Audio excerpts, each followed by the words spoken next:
ರಾಜ್ಯ ರಾಜಕಾರಣದಲ್ಲಿ ಈಗ ದೊಡ್ಡ ಸಂಚಲನ ಸೃಷ್ಟಿಯಾಗಿರುವ ವಿಷಯ ಅಂದ್ರೆ ಸಿಎಂ ಸಿದ್ದರಾಮಯ್ಯ ಅವರ ರಾಜೀನಾಮೆ ಚರ್ಚೆ. ಚುನಾವಣೆಗೂ ಇನ್ನೂ ಕೇವಲ 2 ವರ್ಷ ಬಾಕಿ ಇರುವಾಗಲೇ ನಾಯಕತ್ವ ಬದಲಾವಣೆ ಮಾಡುವ ಹೈಕಮಾಂಡ್ ಲೆಕ್ಕಾಚಾರ ಕಾಂಗ್ರೆಸ್ ಒಳಗೆ ಭಾರೀ ಚರ್ಚೆಗೆ ಕಾರಣವಾಗಿದೆ.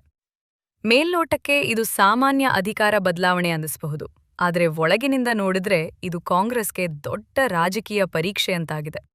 ಯಾಕಂದ್ರೆ ಸಿದ್ದರಾಮಯ್ಯ ಅಂದ್ರೆ ಕೇವಲ ಒಬ್ಬ ಸಿಎಂ ಅಲ್ಲ, ರಾಜ್ಯ ಕಾಂಗ್ರೆಸ್ನ ಅಹಿಂದ ರಾಜಕೀಯದ ಕೇಂದ್ರ ಬಿಂದು. ಅವರ ಹಿಂದೆ ದೊಡ್ಡ ಮಟ್ಟದ ಶಾಸಕರು, ಸಚಿವರು ಮತ್ತು ಹಿಂದುಳಿದ ವರ್ಗಗಳ ಬೆಂಬಲ ಇದೆ. ಈ ಹಂತದಲ್ಲಿ ಸಿದ್ದರಾಮಯ್ಯರನ್ನ ಸಿಎಂ ಸ್ಥಾನದಿಂದ ಕೆಳಗಿಳಿಸುವುದು ಸುಲಭದ ಕೆಲಸ ಅಲ್ಲ ಅನ್ನೋದು ಕಾಂಗ್ರೆಸ್ ಹೈಕಮಾಂಡ್ಗೂ ಚೆನ್ನಾಗಿ ಗೊತ್ತಿದೆ. ಅದಕ್ಕಾಗಿಯೇ ಇಡೀ ಪ್ರಕ್ರಿಯೆಯನ್ನ ಬಹಳ ಎಚ್ಚರಿಕೆಯಿಂದ ನಡೆಸಲಾಗುತ್ತಿದೆ.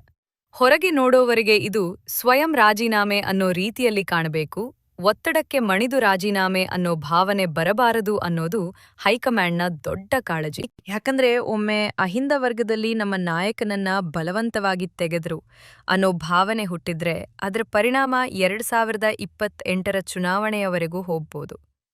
ಇದಕ್ಕೆ ಮತ್ತೊಂದು ಪ್ರಮುಖ ಕಾರಣ ಡಿಕೆ ಶಿವಕುಮಾರ್. ಕಳೆದ ಹಲವು ವರ್ಷಗಳಿಂದ ಪವರ್ ಶೇರಿಂಗ್ ಒಪ್ಪಂದ ಹೆಸರಿನಲ್ಲಿ ಡಿಕೆ ಸಿಎಂ ಆಗ್ಬೇಕು ಅನ್ನೋ ಒತ್ತಡ ಕಾಂಗ್ರೆಸ್ ಒಳಗೆ ಇತ್ತು. ಈಗ ಸಿದ್ದರಾಮಯ್ಯ ರಾಜೀನಾಮೆ ಚರ್ಚೆ ಬಿಸಿ ಹಿಡಿದಿರುವುದು ಕೂಡ ಅದೇ ಕಾರಣಕ್ಕೆ ಅಂತ ರಾಜಕೀಯ ವಲಯದಲ್ಲಿ ಮಾತು ಕೇಳಿಬರುತ್ತದೆ. ಹೀಗಾಗಿ ಡಿಕೆ ಶಿವಕುಮಾರ್ ಈಗ ಫ್ರಂಟ್ ರನ್ನರ್ ಅನ್ನೋ ಭಾವನೆ ಇದೆ. ಆದ್ರೆ ಕತೆ ಅಷ್ಟು ಸೀದಾ ಇಲ್ಲ. ಯಾಕಂದ್ರೆ ಕಾಂಗ್ರೆಸ್ ಒಳಗೆ ಡಿಕೆ ಶಿವಕುಮಾರ್ಗೆ ವಿರೋಧವೂ ಕಡಿಮೆ ಇಲ್ಲ. ವಿಶೇಷವಾಗಿ ಸಿದ್ದರಾಮಯ್ಯ ಬಣದ ಹಲವರಿಗೆ ಡಿಕೆ ನೇತೃತ್ವ ಒಪ್ಪುವುದಿಲ್ಲ ಅನ್ನೋ ಮಾತು ಸ್ಪಷ್ಟವಾಗಿ ಕೇಳಿಬರುತ್ತದೆ. ಇದೇ ಕಾರಣಕ್ಕೆ ಈಗ ದಲಿತ ಸಿಎಂ ಕಾರ್ಡ್ ಮುನ್ನೆಲೆಗೆ ಬಂದಿದೆ. ಜಿ ಪರಮೇಶ್ವರ್ ಹೆಸರು ಮತ್ತೆ ಚರ್ಚೆಗೆ ಬರುತ್ತಿದೆ. ಸಿದ್ದರಾಮಯ್ಯ ಅವರು ದೆಹಲಿಯಲ್ಲಿ ಹೈಕಮಾಂಡ್ ಜೊತೆ ನಡೆದ ಮಾತುಕತೆಯಲ್ಲಿ ಡಿಕೆಗೆ ನನ್ನ ಬೆಂಬಲ ಇಲ್ಲ, ದಲಿತ ನಾಯಕನಿಗೆ ಅವಕಾಶ ಕೊಡಿ ಅನ್ನೋ ಸಂದೇಶ ಕೊಟ್ಟಿದ್ದಾರೆ ಎನ್ನಲಾಗುತ್ತಿದೆ. ಇದೂ ಸತ್ಯವಾದ್ರೆ ಕಾಂಗ್ರೆಸ್ ಒಳಗೆ ಪರಿಸ್ಥಿತಿ ಇನ್ನಷ್ಟು ಗಂಭೀರವಾಗುವ ಸಾಧ್ಯತೆ ಇದೆ.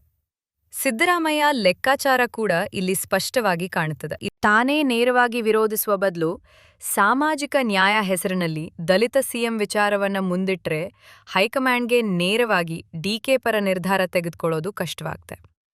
ಯಾಕಂದ್ರೆ ಒಂದು ಕಡೆ ಅಹಿಂದ ಸಮೀಕರಣ, ಮತ್ತೊಂದು ಕಡೆ ದಲಿತ ಸಮುದಾಯದ ಭಾವನೆ, ಎರಡನ್ನೂ ಬ್ಯಾಲೆನ್ಸ್ ಮಾಡಬೇಕಾದ ಪರಿಸ್ಥಿತಿ ಬರುತ್ತೆ. ಕಾಂಗ್ರೆಸ್ಗೆ ಕರ್ನಾಟಕದಲ್ಲಿ ಹಿಂದುಳಿದವರು, ದಲಿತರು ಮತ್ತು ಅಲ್ಪಸಂಖ್ಯಾತರ ಮತ ಬ್ಯಾಂಕ್ ಬಹಳ ಮುಖ್ಯ. ಈ ಎರಡು ಸಮುದಾಯಗಳ ಮಧ್ಯೆ ಬಿರುಕು ಬಂದ್ರೆ ಅದು ನೇರವಾಗಿ ಚುನಾವಣಾ ಫಲಿತಾಂಶದ ಮೇಲೆ ಪರಿಣಾಮ ಬೀರುತ್ತೆ. ಹೀಗಾಗಿ ಈಗ ಹೈಕಮಾಂಡ್ ಎದುರಿಸ್ತಿರುವ ದೊಡ್ಡ ಪ್ರಶ್ನೆ ಏನು ಅಂದ್ರೆ, ಡಿಕೆ ಶಿವಕುಮಾರ್ಗೆ ಸಿಎಂ ಸ್ಥಾನ ಕೊಟ್ರೆ ಸಿದ್ದರಾಮಯ್ಯ ಬಣ ಸೈಲೆಂಟ್ ಆಗುತ್ತ್ಯಾ ಅನ್ನೋದು. ಯಾಕಂದ್ರೆ ಸಿದ್ದರಾಮಯ್ಯ ಬಳಿ ಇನ್ನೂ ಸಾಕಷ್ಟು ಶಾಸಕರ ಬೆಂಬಲ ಇದೆ ಎನ್ನಲಾಗುತ್ತದೆ. ಅವರು ಅಧಿಕಾರದಿಂದ ಹೊರಬಂದ್ರೂ ಅವರ ಪ್ರಭಾವ ಕಡಿಮೆಯಾಗುವುದಿಲ್ಲ. ಬದಲಿಗೆ ಅವರು ಪ್ರತ್ಯೇಕ ಪವರ್ ಸೆಂಟರ್ ಆಗುವ ಸಾಧ್ಯತೆ ಹೆಚ್ಚು. ಆಗ ಸರ್ಕಾರದ ಪ್ರತಿಯೊಂದು ನಿರ್ಧಾರದಲ್ಲೂ ಒಳಜಗಳ ಶುರುವಾಗಬಹುದು.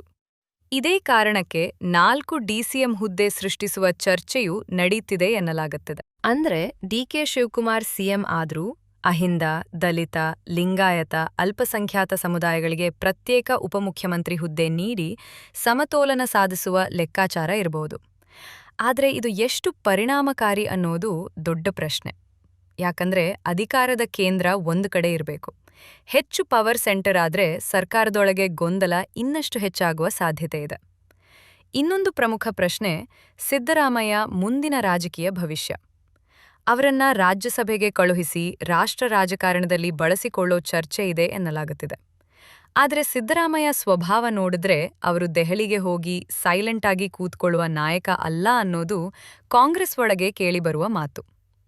ಅವರು ರಾಜ್ಯ ರಾಜಕಾರಣದಲ್ಲೇ ಇರಲು ಇಷ್ಟಪಡ್ತಾರೆ ಎನ್ನಲಾಗುತ್ತಿದೆ. ಒಂದು ವೇಳೆ ಅವರು ರಾಜ್ಯದಲ್ಲೇ ಉಳಿದುಕೊಂಡು ತಮ್ಮ ಬಣವನ್ನ ಸಕ್ರಿಯವಾಗಿಟ್ರೆ ಹೊಸ ಸಿಎಂಗೆ ಪ್ರತಿದಿನ ಒತ್ತಡ ಎದುರಾಗುವ ಸಾಧ್ಯತೆ ಇದೆ. ಈ ಮಧ್ಯೆ ಡಿಕೆ ಶಿವಕುಮಾರ್ ಪಾಳಯ ಕೂಡ ಮೌನವಾಗಿಲ್ಲ. ಈ ಬಾರಿ ಅವಕಾಶ ತಪ್ಪಿದ್ರೆ ಮತ್ತೆ ಸಿಗುವುದಿಲ್ಲ ಅನ್ನೋ ಮನಸ್ಥಿತಿಯಲ್ಲಿ ಡಿಕೆ ಇದ್ದಾರೆ ಎನ್ನಲಾಗುತ್ತಿದೆ. ಅದಕ್ಕಾಗಿ ಅವರು ಹೈಕಮಾಂಡ್ ಮೇಲೆ ಭಾರೀ ಒತ್ತಡ ಇಟ್ಟಿದ್ದಾರೆ. ಆದರೆ ಕೊನೆಯ ಕ್ಷಣದಲ್ಲಿ ಪರಿಸ್ಥಿತಿ ತಿರುಗಿ ಬೀಳುವ ಸಾಧ್ಯತೆಯನ್ನು ರಾಜಕೀಯ ವಲಯ ತಳ್ಳಿಹಾಕುತ್ತಿಲ್ಲ. ಯಾಕಂದ್ರೆ ಹೈಕಮಾಂಡ್ಗೆ ಮುಖ್ಯವಾದದ್ದು 2028ರ ಚುನಾವಣೆ. ಈಗ ಸಿಎಂ ಮಾಡೋ ವ್ಯಕ್ತಿಯಿಂದ ಪಕ್ಷಕ್ಕೆ ಮುಂದಿನ 2 ವರ್ಷಗಳಲ್ಲಿ ಒಳಜಗಳ, ಬಂಡಾಯ, ಮತ ಬ್ಯಾಂಕ್ ನಷ್ಟ ಆಗುತ್ತೆ ಅನ್ನೋ ಅನುಮಾನ ಬಂದರೆ ಅವರು ಕೊನೆಯ ಕ್ಷಣದಲ್ಲಿ ಬೇರೆ ಮುಖ ಆಯ್ಕೆ ಮಾಡುವ ಸಾಧ್ಯತೆ ಇದೆ. ಅದರಲ್ಲೂ ಸಿದ್ದರಾಮಯ್ಯ ನೇರ ಬೆಂಬಲ ಇಲ್ಲ ಅನ್ನೋ ಸಂದೇಶ ಹೈಕಮಾಂಡ್ಗೆ ಗಂಭೀರವಾಗಿ ತಲುಪಿದ್ರೆ ಡಿಕೆ ಶಿವಕುಮಾರ್ಗೆ ಸಿಎಂ ಸ್ಥಾನ ಕೈತಪ್ಪುವ ಸಾಧ್ಯತೆ ಇದೆ.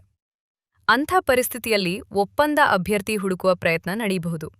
ಅಂದ್ರೆ ಯಾರಿಗೂ ತುಂಬಾ ವಿರೋಧ ಎಲ್ಲದ ಬಣಕ್ಕೂ ಒಪ್ಪುವ ನಾಯಕನತ್ತ ಹೈಕಮಾಂಡ್ ಮುಖ ಮಾಡಬಹುದು. ಅಲ್ಲಿ ಪರಮೇಶ್ವರ್ ಹೆಸರು ಮತ್ತೆ ಬಲವಾಗಿ ಕೇಳಿಬರಬಹುದು.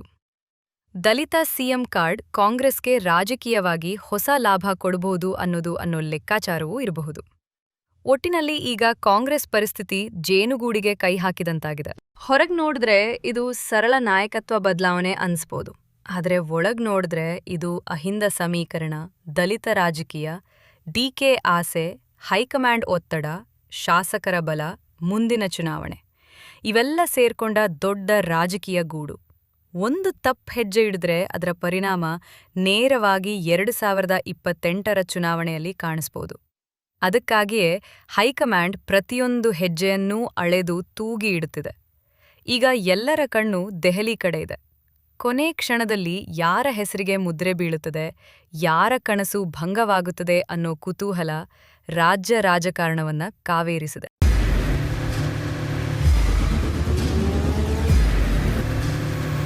ಪ್ರಜಾಮಾರ್ಗ ನ್ಯೂಸ್, ಇದು ಜನಸಾಮಾನ್ಯರ ಧ್ವನಿ. ನಮಸ್ಕಾರ. ನೀವು ನೋಡ್ತಾ ಇದ್ದೀರಾ ಪ್ರಜಾಮಾರ್ಗ ನ್ಯೂಸ್. ರಾಷ್ಟ್ರದ ರಾಜ್ಯದ ರಾಜಕೀಯದ ಬಗ್ಗೆ ಹೆಚ್ಚಿನ ಸಿನಿಮಾ ಅಪ್ಡೇಟ್ಗಳಿಗಾಗಿ ಫಸ್ಟ್ ಲೈಕ್ ಮಾಡಿ, ಸಬ್ಸ್ಕ್ರೈಬ್ ಆಗಿ, ಹಾಗೆ ಫಾಲೋ ಕೂಡ ಮಾಡಬೇಕು.